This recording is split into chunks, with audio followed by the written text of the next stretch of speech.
Dako muna tayo ng Bataan, 3 scholars na cum laude. Aba! Pinarangalan ng BIPA Region 3 sa Zambales. Detalye na balita mula kay Danny Comilang, RH37. Danny, good morning.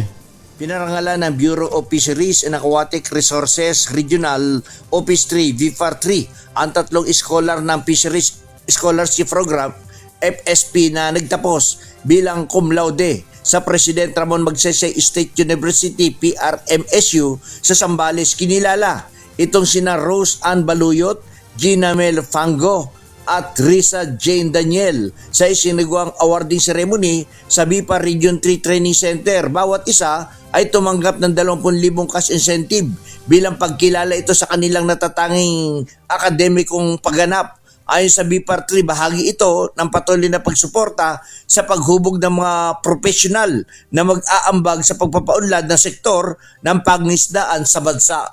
Danny Comilang, RH37, DZRH, una sa Pilipinas, una sa Pilipino. Maraming salamat, Danny. May